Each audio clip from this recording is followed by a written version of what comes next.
Welcome back to another story on Infidelity Tales Lab.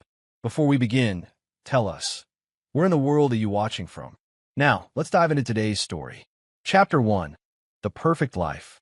Jerome Benton adjusted his tie in the hallway mirror, watching as 7-year-old Aaron rushed past with his backpack trailing behind him. At 35, Jerome had built what most would consider the American dream. His cybersecurity consulting firm generated 7 figures annually. His house in suburban Denver sat on 2 acres of pristine land, and his family seemed picture-perfect. "Dad, Mom's making pancakes," Aaron called out, his voice echoing from the kitchen. Jerome smiled, walking toward the warmth of morning sunlight streaming through the windows. Roberta stood at the stove, her auburn hair catching the light as she flipped pancakes with practiced ease. She'd been doing this routine for 5 years now, ever since they'd married in a small ceremony that she'd insisted on keeping simple. "Morning, beautiful," Jerome said, wrapping his arms around her waist from behind. Roberta leaned into him, but Jerome caught something in her reflection in the kitchen window, a tightness around her eyes that hadn't been there before. "Good morning, honey. I was thinking maybe I should finally do something useful with my time." "Useful? You raise our son, manage our home." "No, I mean productive for others." She turned in his arms. "I want to donate blood today." Jerome raised an eyebrow. In 5 years of marriage, Roberta had never shown interest in volunteer work or community service. She'd always claimed to be squeamish around medical procedures. "That's sudden. What brought this on?" "I saw an ad about the shortage. People are dying, Jerome. I have O-negative blood. I could help save lives." Something about her tone struck him as rehearsed, but Jerome dismissed the thought. Maybe she was just nervous about needles. "That's admirable. I'm proud of you." But as he watched her serve breakfast, Jerome's trained eye for patterns, honed by years of detecting digital security threats, picked up subtle anomalies. The way she avoided direct eye contact, the slight tremor in her hands, the forced brightness in her smile. "Actually," Roberta continued, setting plates down, "I already made an appointment for this afternoon at Denver General's Blood Center." Aaron looked up from cutting his pancakes. "Can I come watch, Mom?" "No, sweetheart. It's better if I go alone. These things make some people uncomfortable." Jerome studied his wife's face.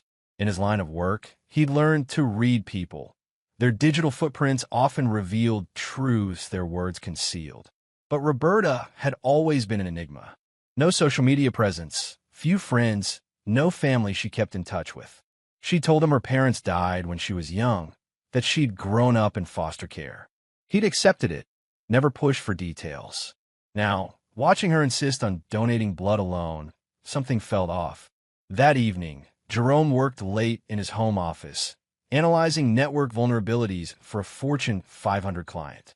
The irony wasn't lost on him. He made his living finding hidden threats, yet he'd never deeply investigated the woman sleeping beside him every night. Around midnight, he heard Roberta moving around upstairs. Concerned she might be in pain from the blood donation, he climbed the stairs to check on her. The master bedroom was empty, but light leaked from under their bathroom door. Jerome approached quietly, his instincts sharpened. Through the gap, he heard Roberta speaking in hushed tones on her phone. "It's done," she whispered. "Yes, I'm sure the blood is in their system now." "How long before?" 3 to 5 days." "Good. And you're certain this will work?" Jerome pressed closer to the door, his heart rate increasing.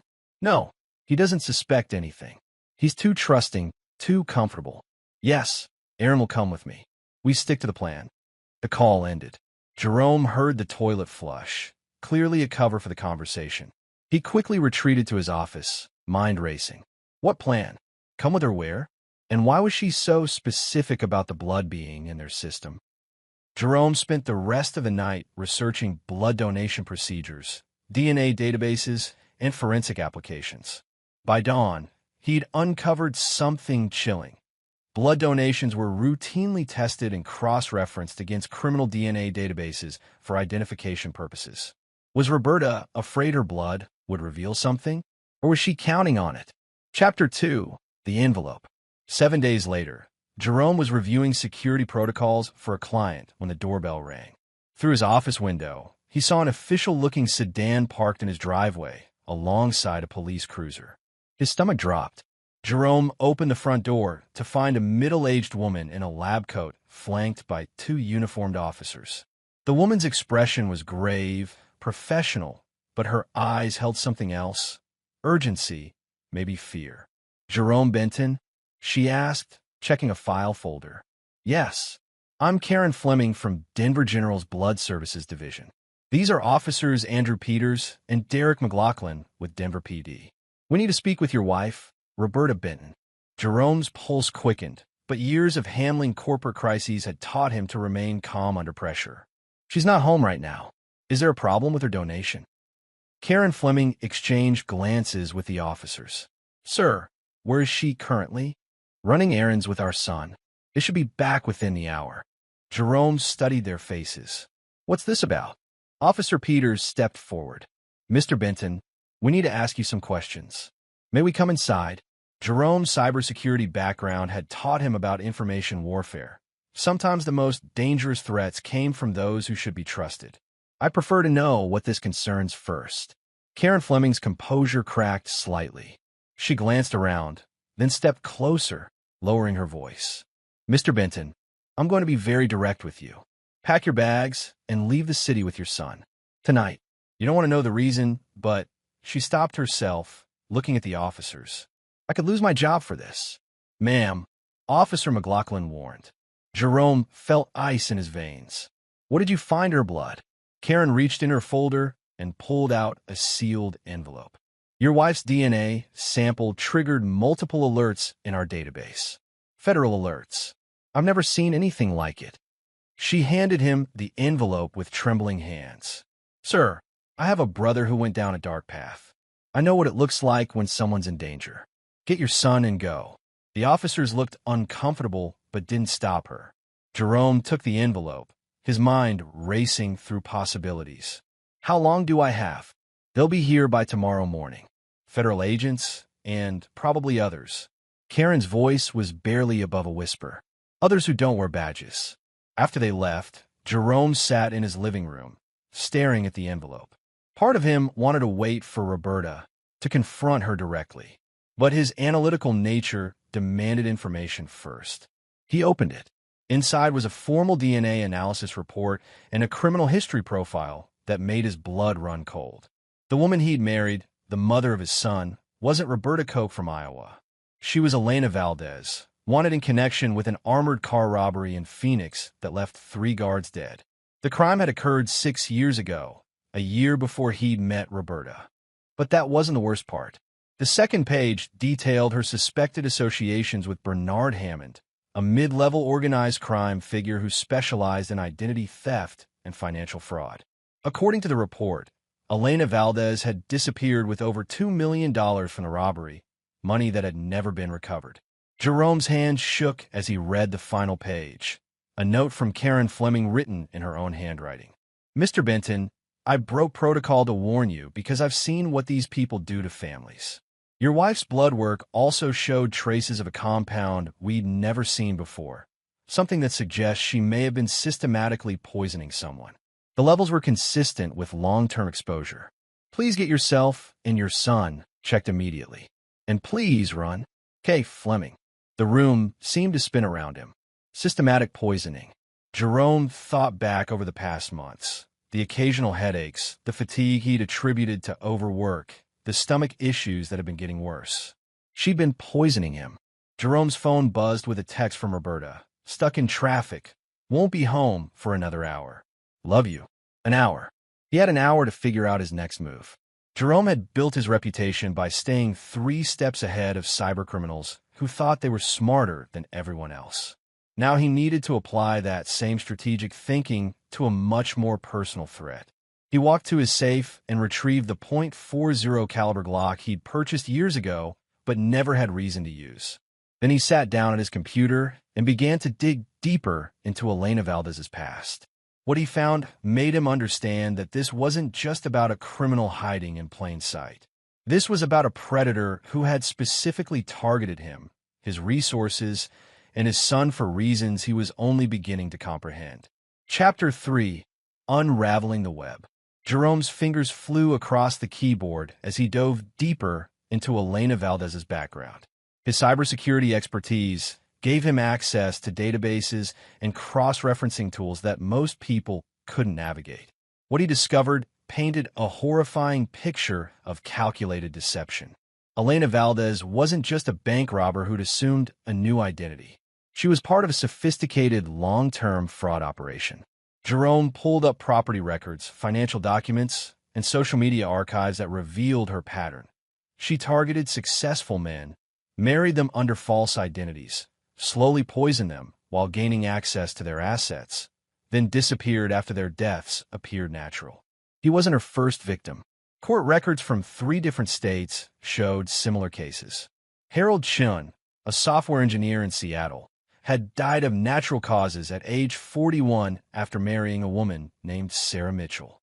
David Rodriguez, a real estate developer in Phoenix, had passed away from complications related to stress and overwork after marrying Jennifer Walsh. Elena Valdez had been both Sarah Mitchell and Jennifer Walsh. Jerome's blood ran cold as he calculated the timeline. Each marriage had lasted approximately 2 years. Each man had died after showing symptoms consistent with slow poisoning. Each widow had inherited substantial assets before vanishing completely. He'd been married to Elena for 5 years, longer than the others. Why? The answer came when he cross-referenced his business records with the timeline of their relationship. Jerome's cybersecurity firm had grown exponentially during their marriage, particularly after landing several government contracts. His net worth had increased from $2 million to over $15 million in 5 years. She'd been waiting for him to get richer. Jerome heard a car in the driveway and quickly minimized his screens. Through the window, he saw Roberta, Elena, getting out of her Honda with Aaron. They were laughing about something, Aaron carrying a bag from the toy store.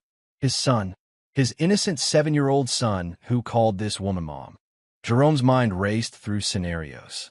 Confronting her directly would put Aaron in danger. Running, as Karen Fleming suggested, might work short-term, but Elena had connections to dangerous people. She'd find them eventually. No, Jerome realized he needed to be smarter than that. "Honey, we're home," Elena called out, her voice carrying that same false warmth he now recognized as calculated performance. "In here," Jerome replied, pulling up a Word document on his screen to appear normal. Aaron bounded into the office first, holding up a new action figure. "Dad, Mom bought me the robot that transforms into a dinosaur." "That's great, buddy," Jerome said, pulling his son close for a hug that he held a little too long. The thought of Elena planning to take Aaron away, or worse, made his jaw clench. Elena appeared in the doorway, studying Jerome's face with eyes that he now saw were constantly analyzing, calculating. "Everything all right? You look tense." "Just work stress," Jerome lied smoothly. "Big client presentation tomorrow." She nodded, but Jerome caught her glancing at his desk, her gaze lingering on the closed envelope from Karen Fleming that he'd carelessly left visible. "What's that?" she asked casually.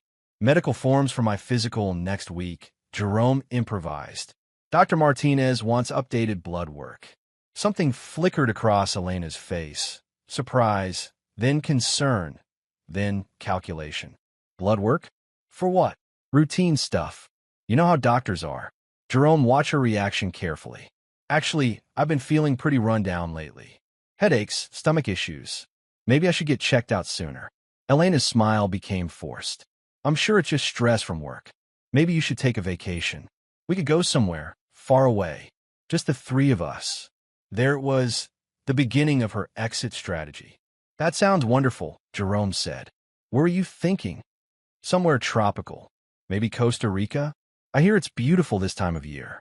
Costa Rica, a country with no extradition treaty for many types of crimes. "I'll look into it," Jerome said. "But first, let me get this blood work done. I want to make sure I'm healthy before we travel."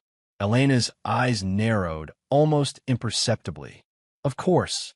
Health first." That evening, after Aaron went to bed, Jerome sat in his office planning his strategy. He couldn't go to the police. Elena was clearly working with people who had resources to stay ahead of law enforcement for 6 years. He couldn't run without putting Aaron at risk long-term. But he could do what he did best: gather intelligence, identify vulnerabilities, and exploit them systematically. Jerome began building digital profiles on Bernard Hammond and his known associates. He traced financial patterns, communication networks, and operational methodologies. By 3 a.m., he'd identified something crucial. Hammond's operation relied on a specific money laundering process that moved funds through a series of shell companies before depositing them in offshore accounts. More importantly, Jerome had found evidence that the FBI had been investigating Hammond for months, building a RICO case that they hadn't yet been able to close due to insufficient evidence. Jerome smiled grimly. He was about to give them all the evidence they needed. But first, he had to survive long enough to see his plan through. Because when he checked his coffee maker the next morning, he found a fine white powder that hadn't been there the night before. Elena had accelerated her timeline. Chapter 4. The Hunter Becomes the Hunted. Jerome stared at the white powder, dusting the inside of his coffee maker, his hand hovering over the start button he'd almost pressed. The substance was barely visible. Anyone in a hurry would have missed it entirely. But Jerome's attention to detail, honed by years of identifying subtle digital intrusions, had saved his life. He photographed the powder with a macro lens, then carefully collected samples in small vials he normally used for collecting evidence of corporate data breaches. If Elena had accelerated her timeline, it meant something had spooked her. The blood test. She was afraid Jerome's medical examination would reveal the systematic poisoning. Jerome's phone buzzed with a text. "Working late tonight. Don't wait up. Pizza money on counter for you and Aaron. R. Working late." Elena had never worked a day since they'd been married, claiming she needed time to heal from her traumatic childhood. Another lie in a web of deception. Jerome realized this might be his chance to search the house while she was gone. He'd lived with this woman for 5 years, but had never been suspicious enough to look for hidden compartments or concealed items. After dropping Aaron at his friend's house for a sleepover, Jerome began a systematic search of his own home. In Elena's jewelry box, hidden beneath a false bottom, he found a burner phone. The recent call history showed dozens of communications with 3 numbers he didn't recognize. Using his cybersecurity tools, Jerome traced the numbers. One belonged to Bernard Hammond. The second traced to a man named Alfonso Hood, who had a criminal record stretching back 20 years. The third number led to a woman named Donna Vaughn, who appeared to be Hammond's current girlfriend and financial coordinator. Jerome accessed the phone's text messages and felt his blood turn to ice. Elena to Hammond. "He's getting suspicious. Wants blood work done. Moving to final phase." Hammond to Elena. "Too soon. We need another month minimum to clean the accounts." Elena to Hammond. "Can't wait. He found something. Need extraction by Thursday." Hammond to Elena. "What about the kid?" Elena to Hammond. "Problem solved permanently. Make it look accidental."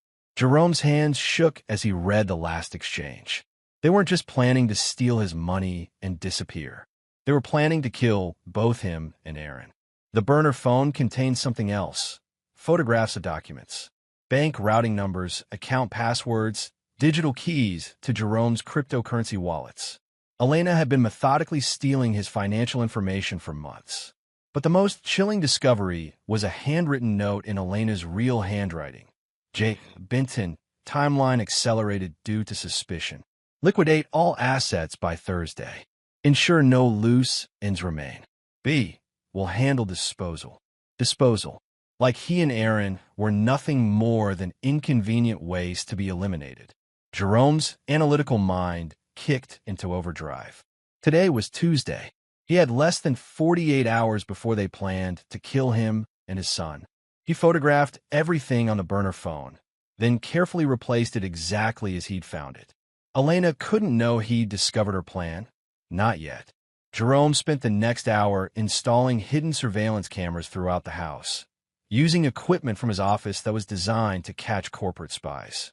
If Elena was going to accelerate her timeline, he needed to document everything. At 11 p.m., Elena returned home. Jerome pretended to be asleep, watching through barely cracked eyelids as she moved quietly through their bedroom. She went directly to the bathroom and made another hushed phone call. "It's me," she whispered. "Tomorrow night." He suspects something, but he's trying to play it cool. "Yes, I'm sure.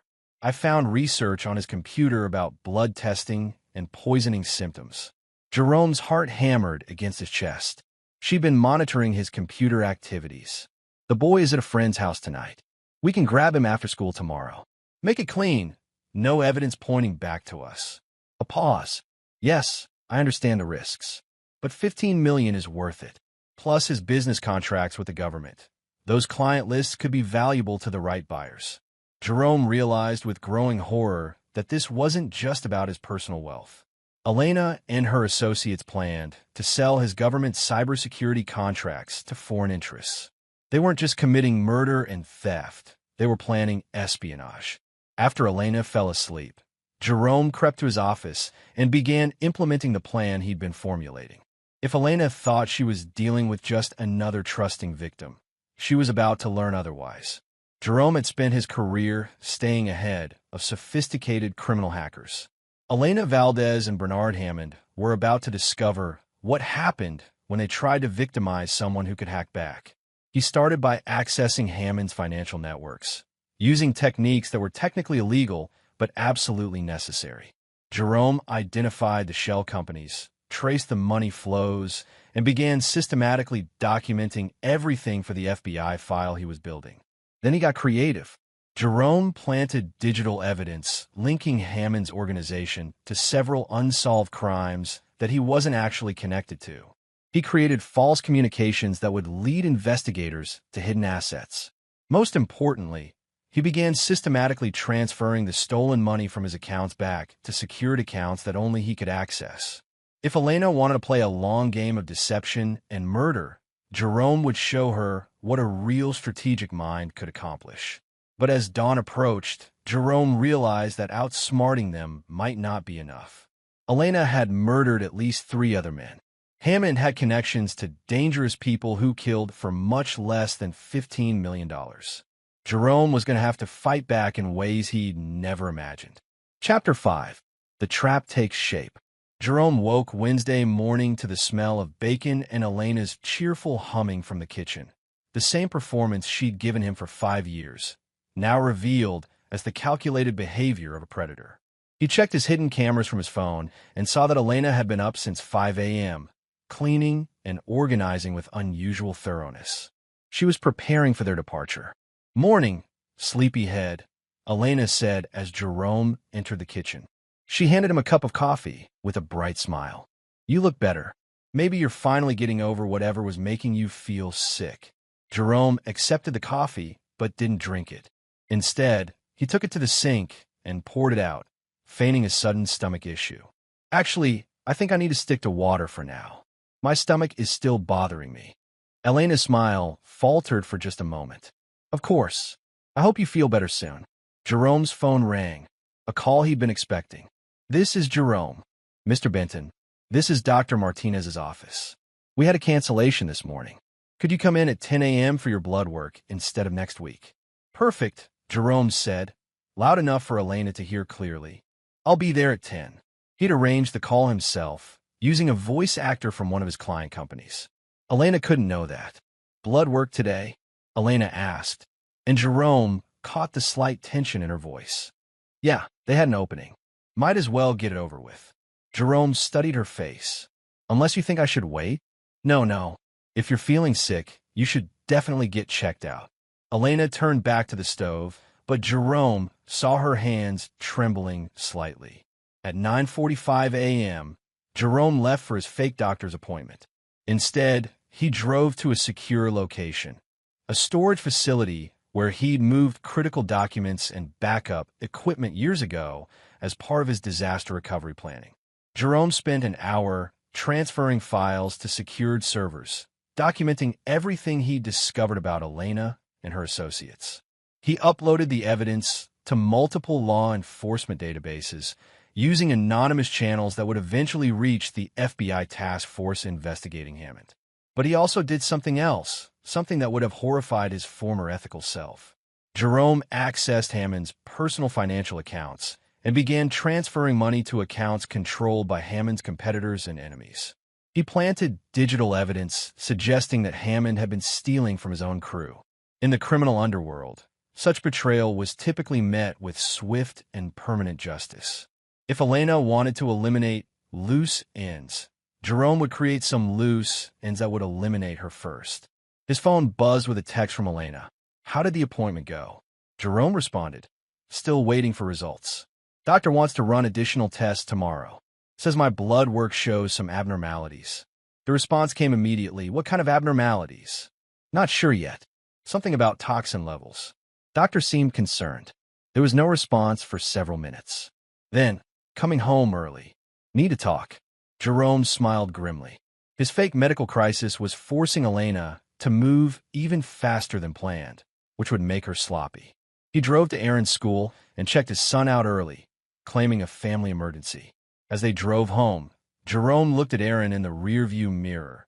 Innocent, trusting, completely unaware that the woman he called mom was planning to kill him. "Dad, is something wrong?" Aaron asked. "You look scared." Jerome met his son's eyes in the mirror. "Aaron, I need you to listen carefully. Do you remember the safe word we talked about? The one for emergencies?" "Thunder," Aaron said immediately. "Good. If I say that word tonight, I need you to go directly to our neighbor Mr. Yang's house and call 911. Don't pack anything. Don't ask questions. Just run as fast as you can. Understand?" Aaron's eyes widened. "Is Mom okay?" Jerome's heart broke a little. Aaron would learn soon enough that the woman he thought was his mother was actually a stranger who'd been living among them like a parasite. "Mom will be fine," Jerome lied. "This is just a precaution." When they arrived home, Elena was waiting in the living room with 2 suitcases. Her friendly mask had slipped, replaced by something cold and calculating. "I've been thinking," she said. "We should take that vacation we talked about. Tonight." Jerome set down his keys carefully, his hand moving closer to the concealed pistol he now carried. "Tonight? That seems rushed. Your health scare made me realize how precious time is. I found us a flight to Costa Rica, leaving at midnight." Elena's eyes never left his face. "Already booked it. What about Aaron's school?" "My work commitments." "Health is more important than work," Elena said. "Aaron can catch up on school later." Aaron looked between his parents, confusion clear on his face. Jerome could see that his son sensed the tension but didn't understand its source. "That sounds wonderful," Jerome said carefully. "But I'd like to wait until my test results come back." The doctor seemed really concerned about those toxin levels. Elena's mask slipped further. "What exactly did he say about toxins?" "He asked if I'd been exposed to anything unusual at home or work. Said the levels were consistent with systematic exposure over months." Jerome watched Elena's reaction. He wanted to test the whole family for similar exposure. Something flickered in Elena's eyes. Panic, then calculation, then cold resolve. "You know what?" Elena said, her voice suddenly bright again. "You're absolutely right. We should all get tested before we travel, just to be safe." Jerome felt ice in his veins. Elena had just agreed to something that would expose her crimes, which meant she had no intention of any of them living long enough for blood tests to matter. She was moving to the final phase tonight. Jerome glanced at the clock for 30 p.m. In less than 8 hours, Elena and her associates planned to murder him and Aaron. But Elena had made one critical mistake. She'd underestimated exactly how dangerous Jerome could become when someone threatened his child. Chapter 6. Endgame approaches. As evening approached, Jerome maintained the facade of normal family life, while every nerve in his body screamed danger. Elena had been making subtle preparations all afternoon, packing items in ways that suggested she never intended to return, making hush phone calls when she thought he wasn't listening. At 6 p.m., Jerome received a text from an unknown number. Package delivery at 9 p.m. Ensure recipients are home and prepared for pickup. Management. The message was clearly meant for Elena, sent to Jerome's phone by mistake. Bernard Hammond's crew was coming at 9 p.m. to pick up Jerome and Aaron. Jerome deleted the message and began his final preparations. He'd spent the afternoon strategically placing evidence throughout the house. Documents linking Elena to her previous identities, financial records showing the money transfers, and most importantly, communications between Elena and Hammond discussing their murder plans. When police eventually searched the house, they'd find a complete record of a conspiracy. At 7 p.m., Jerome suggested they order pizza for dinner. Elena agreed, seeming distracted by her own preparations. While she was in the shower, Jerome did 3 critical things. He activated all the hidden cameras he'd installed. He sent encrypted files to his lawyer with instructions to deliver them to police if anything happened to him. And he made a call to Roland Young, their elderly neighbor. "Mr. Young, it's Jerome Benton from next door. I need a favor, and I can't explain why right now." "Of course, Jerome. What do you need?" "In about an hour, I might need you to take Aaron for the night. If he comes to your door alone and seems frightened, please take him in and call 911 immediately." There was a pause. "Jerome, are you in danger?" "I hope not. But if something happens, please remember that Aaron is innocent. He doesn't know anything about what's going on." "I understand. We'll keep him safe." At 8:30 p.m., Jerome was helping Aaron with homework when Elena announced she needed to run to the store for travel supplies. She'd be back in 30 minutes. Jerome knew this was a lie. Elena was meeting with Hammond's crew to finalize their plans. The moment her car left the driveway, Jerome activated his contingency plan. "Aaron," he said, kneeling down to his son's level, "I need you to listen very carefully. Remember what I told you earlier about going to Mr. Yang's house?" Aaron nodded, his eyes wide with growing fear. "I need you to go there now. Tell Mr. Yang that your dad said, thunder, and that you need to stay there until morning." "But Dad..." "Aaron." Jerome gripped his son's shoulders gently. "I know you're scared, and I know you don't understand. But the most important thing you can do right now is go to Mr. Yang's house and stay there. Can you be brave for me?" Tears welled up in Aaron's eyes, but he nodded. "Are you going to be okay?"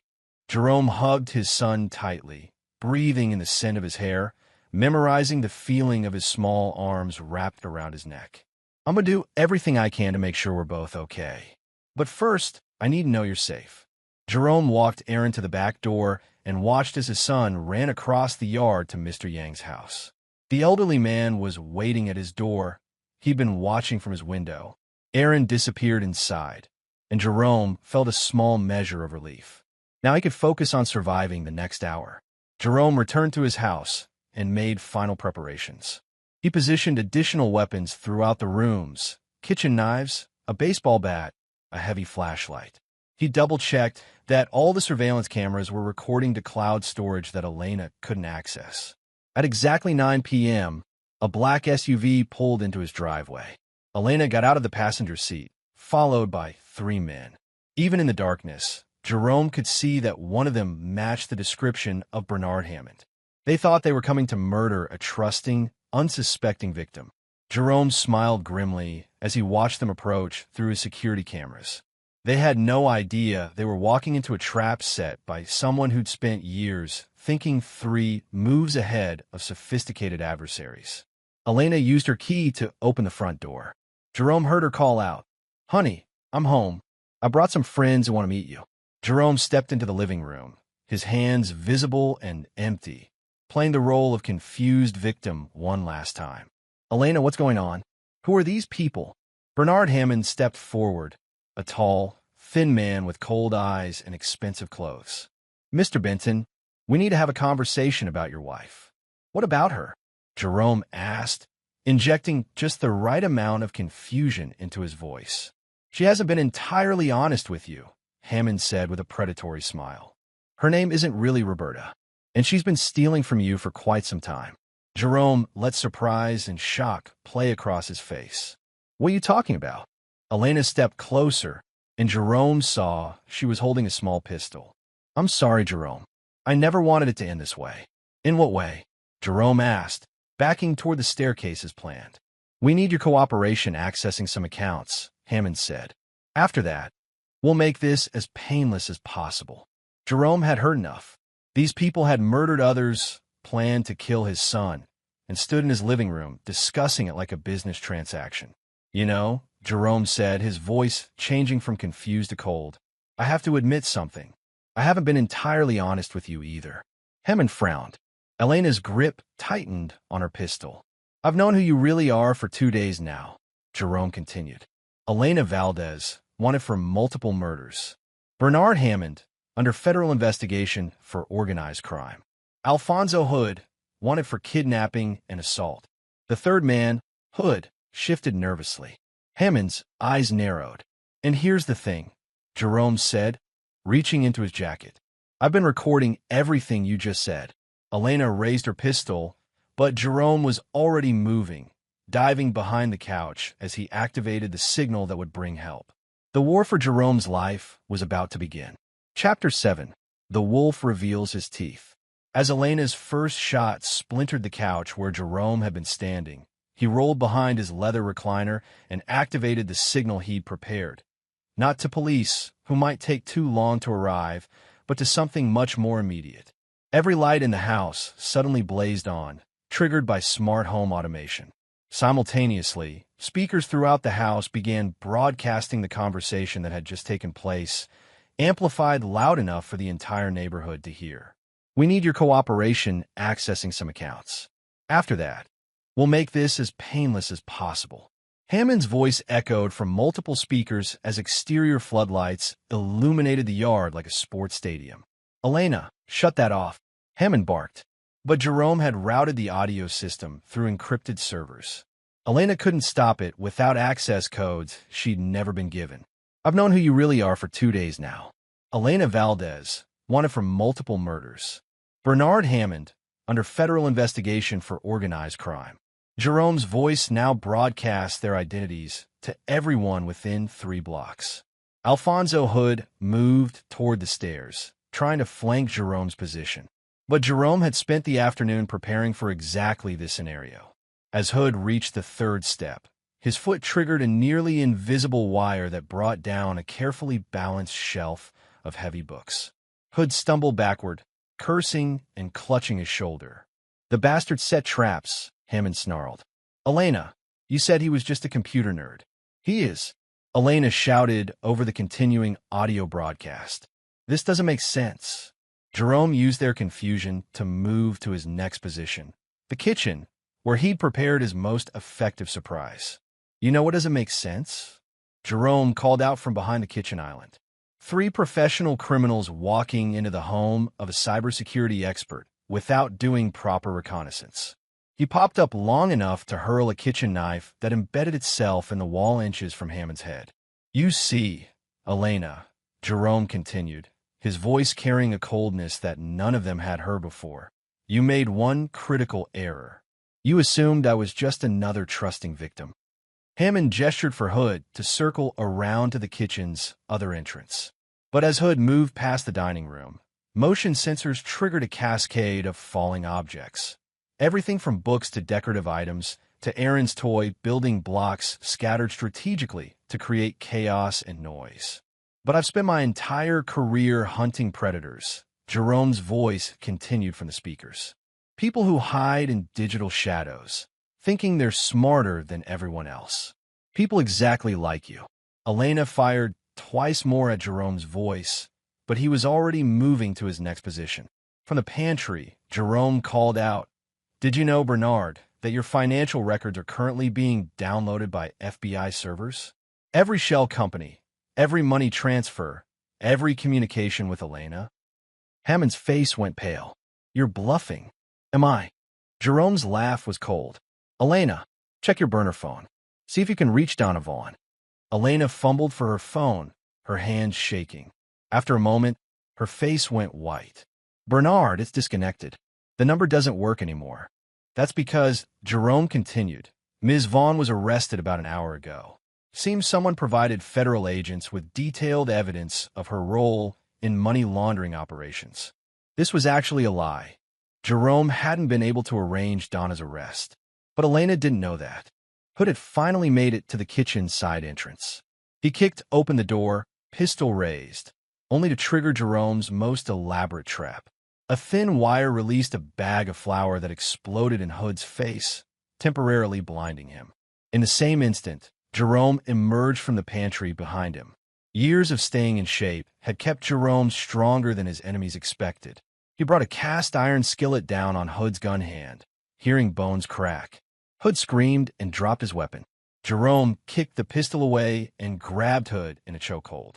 "Elena," he shouted, "drop your gun or I snap your friend's neck." "Don't listen to him," Hammond yelled. "He's not a killer." "You're right," Jerome said calmly. "Normally I'm not, but you threatened my son." Something in Jerome's tone made Hammond step back. Elena's hand wavered. "Here's what's going to happen," Jerome continued, tightening his grip until Hood started making choking sounds. "Elena, you're going to put down your weapon and tell me exactly where you've hidden my money." I can't," Elena stammered. "Wrong answer." Jerome applied more pressure. Hood's face was turning purple. "Offshore accounts," Elena blurted out. "Bernard has the routing numbers." Jerome looked at Hammond, who was calculating whether he could get a clean shot. "Bernard, you're going to give me those routing numbers, or I'm going to release the evidence I've gathered to some very interesting people." "What people?" "Remember those competitors' accounts I transferred money to earlier? Turns out they're very interested in learning who's been stealing from them. Amazing how easy it is to forge communications in the digital age." Hammond's face went ashen. In the criminal underworld, being suspected of stealing from other criminals was a death sentence. "You set us up," Hammond whispered. "From the moment I found out who Elena really was," Jerome confirmed. "Did you think you were dealing with some suburban husband who'd roll over and die quietly?" Jerome released Hood, who collapsed gasping to the floor. But instead of helping his associate, Hammond raised his pistol toward Jerome. "Maybe not," Hammond said, "but you're still going to die tonight." That's when Roland Yang's voice called out from the front door, "Police! The house is surrounded." It wasn't actually police. It was Jerome's elderly neighbor with a megaphone, following instructions Jerome had given him. But in the chaos and stress of the situation, Hammond hesitated just long enough. Jerome dove toward the fallen pistol as sirens, real ones this time, began wailing in the distance. The final act of Jerome's plan was about to begin. Chapter 8. Justice Served Cold. The approaching sirens weren't actually police. They were fire trucks responding to the gas leak that Roland Yang had reported as part of Jerome's contingency plan. But the sound was enough to rattle Hammond's already fraying nerves.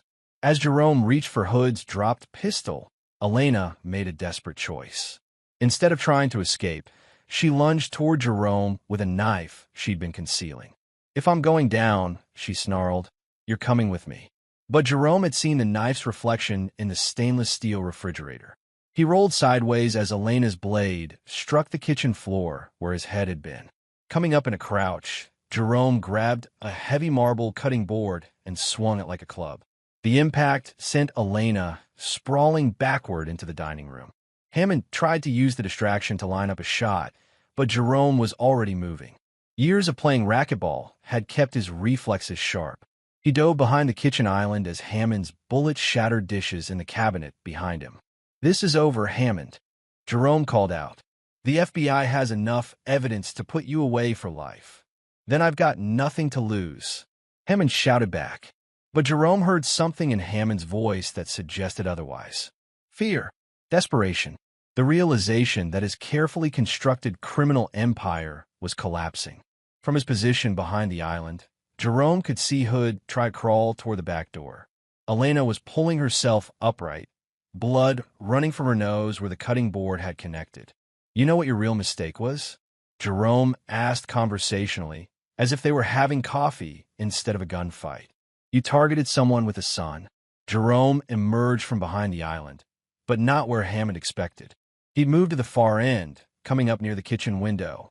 "Everything I built, everything I achieved, it was all for Aaron. And you threatened to take him away from me." Hammond spun toward Jerome's voice, but Jerome was already throwing another knife. This one caught Hammond in the shoulder, spinning him around and sending his pistol skittering across the hardwood floor. Elena tried to grab Hammond's gun, but Jerome was faster. He kicked it away and stood over her, Hood's pistol now in his hands. "It's over," Jerome said simply. Elena looked up at him with pure hatred. "You think you've won? Bernard's people will hunt you for the rest of your life." Jerome smiled coldly. "What people, Elena?" "The ones I've been systematically destroying for the past 24 hours. He pulled out his phone, and showed her a series of news alerts he'd been monitoring. Alfonso Hood, wanted for questioning in 3 states. Bernard Hammond, federal warrants issued this morning. Donna Vaughn, arrested for money laundering. Your entire organization is finished. Elena's face went white. That's impossible. You couldn't have. I've had FBI cooperation since yesterday morning. Jerome lied smoothly. Did you think I'd face you alone? This was psychological warfare now. Jerome needed them to surrender rather than fight to the death in his home, where Aaron might eventually return. Hammond was trying to stop the bleeding from his shoulder. You're lying. If the FBI were involved, they'd be here already. They are here, Jerome said. They've been watching the house since this afternoon. They wanted to catch you in the act of attempted murder.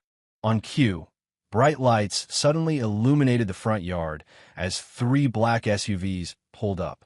But these weren't FBI vehicles. They were unmarked cars that Jerome had arranged through a private security firm he'd worked with. The drivers had instructions to create the appearance of a law enforcement response. Elena looked out the window and saw armed figures in tactical gear surrounding the house. She couldn't know they were private security rather than federal agents. Time's up, Jerome said. Hands behind your heads, on your knees. Hammond looked around desperately, calculating odds. Hood was barely conscious. Elena was bleeding and surrounded. Outside, what appeared to be federal agents had the house locked down. Don't even think about it, Jerome warned as Hammond's eyes moved toward the knife that had wounded him. I'm not the same person you thought you were dealing with. I've learned some things about myself tonight. Something in Jerome's tone, a cold certainty, made Hammond's shoulders slump in defeat. On your knees, Jerome repeated. Now, one by one they complied. Real police sirens were approaching now. Jerome's security team had called them as planned. In minutes, the house would be full of actual law enforcement with actual authority to arrest murderers. Elena, Jerome said as they waited, I want you to know something. Aaron is safe. He's been safe since before you got here tonight. Everything you tried to do to my family failed. Elena looked up at him with tears of rage and frustration. I would have made you happy. We could have had a good life together. You're a killer, Jerome replied simply. You murdered 3 innocent men and planned to kill my 7-year-old son. There's no world where that ends with happiness. The front door burst open as police officers flooded the house, weapons drawn. Jerome immediately set down Hood's pistol and raised his hands. Jerome Benton, one of the officers, called out. Are you injured? I'm fine, Jerome replied. But I think these 3 could use medical attention before you book them for attempted murder. As Elena, Hammond, and Hood were handcuffed and read their rights, Jerome felt a strange mixture of exhaustion and relief. His plan had worked. Aaron was safe.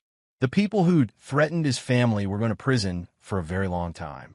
But he also felt something else, a recognition that he'd discovered capabilities within himself that he'd never known existed. When someone threatened his child, Jerome Benton had become someone capable of systematic, patient, devastating revenge. He hoped he'd never need to become that person again. But if he did, he now knew exactly what he was capable of. Chapter 9. New Beginnings. 3 months later, Jerome sat in the Denver FBI field office, reviewing the final paperwork in the case against Elena Valdez and her associates. Special Agent Karen Fleming, the blood bank worker who'd originally warned him, had been temporarily assigned to the FBI task force as a consultant. The grand jury returned indictments on all charges, Agent Fleming told him. Elena's looking at life without parole. Hammond got 25 to life. Hood took a plea deal, 15 years in exchange for testifying against the others. Jerome nodded, feeling a sense of closure he'd been waiting months to experience. What about the other victims?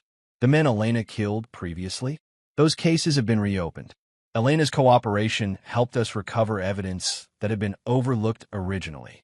The families finally have answers. Jerome thought about those families. People who'd lived for years not knowing why their loved ones had died, never suspecting murder. At least now, they had truth, even if it couldn't bring their husbands and fathers back. There's something else, Agent Fleming continued. The Bureau wants to offer you a consulting position. Your methods for tracking financial crimes and cyber evidence were innovative. Jerome smiled wryly. Innovative is a diplomatic way of putting it. You saved lives, Mr. Benton.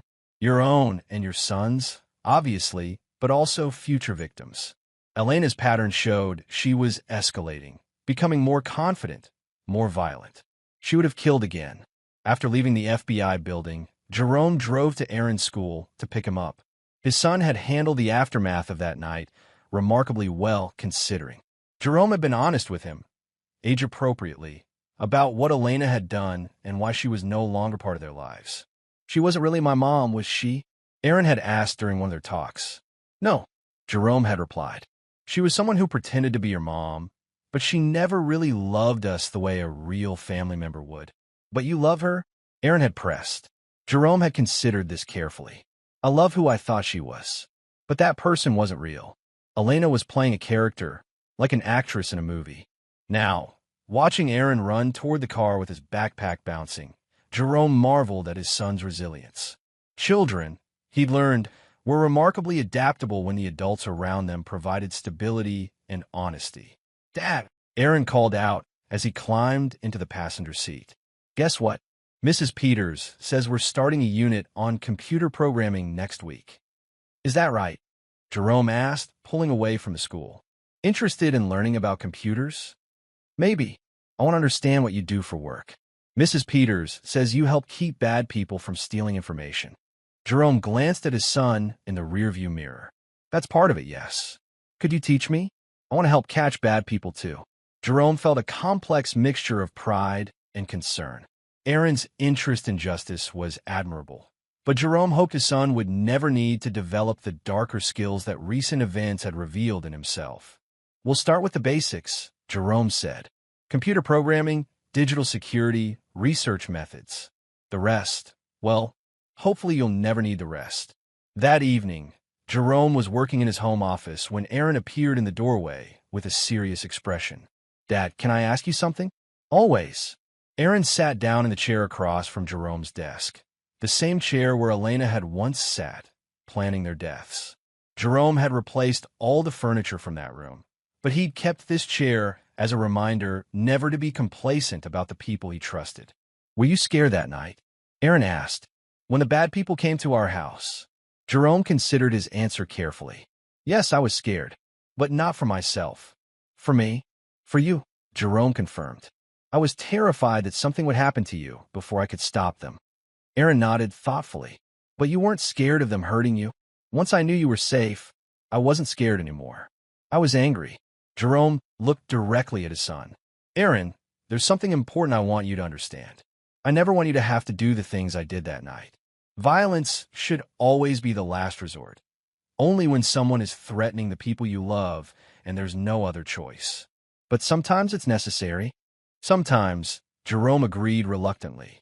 But only when you've exhausted every other option and only to protect innocent people who can't protect themselves.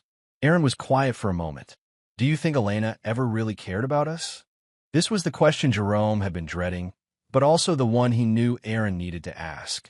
I think Elena cared about what we could give her, Jerome said carefully. Our money, our house, the security of our life together. But real love, the kind where you put someone else's happiness before your own. No, I don't think she was capable of that. How can you tell the difference? Aaron asked. Between someone who really loves you and someone who's pretending? Jerome thought about this for a long time. It was perhaps the most important question his son would ever ask. Real love is consistent, Jerome finally said. It doesn't change based on what's convenient or profitable. Real love means wanting the best for someone even when it costs you something. And real love is honest. It doesn't require lies or secrets to survive. Aaron nodded seriously. I love you, Dad. I love you too, son. And that's real love, the kind that would make me fight the whole world to keep you safe. Later that night, after Aaron had gone to bed, Jerome stood in his backyard looking up at the stars. The house felt different now, cleaner somehow, as if Elena's departure had removed a contamination he hadn't even realized was there. His phone buzzed with a text from Agent Fleming. Final update. Elena's been transferred to federal prison. She'll never be a threat to you or Aaron again. Sleep well. You earned it. Jerome deleted the message and put his phone away. He'd spent months looking over his shoulder, waiting for some remaining threat to emerge. But Hammond's organization had collapsed completely. Elena's other criminal contacts had either been arrested or fled the country to avoid association with the federal investigation. For the first time in years, Jerome felt truly secure.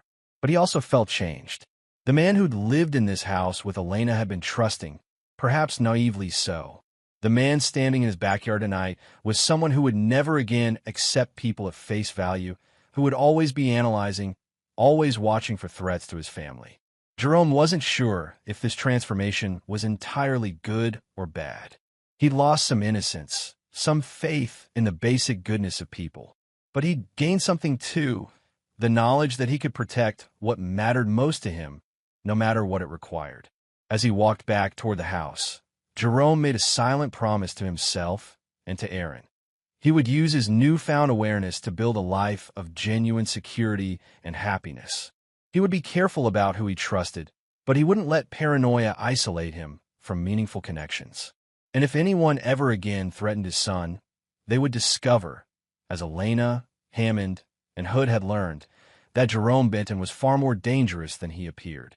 But for now, it was enough to simply be a father, safely home with his child, looking forward to whatever tomorrow might bring. The nightmare was over. Their real life could finally begin. And there you have it. Another story comes to an end. What did you think? I'd love to hear your thoughts in the comments below. If you enjoy this story, consider joining our community by subscribing. It means the world to us. For more stories like this one, check out the recommended videos on screen. And I'll see you there.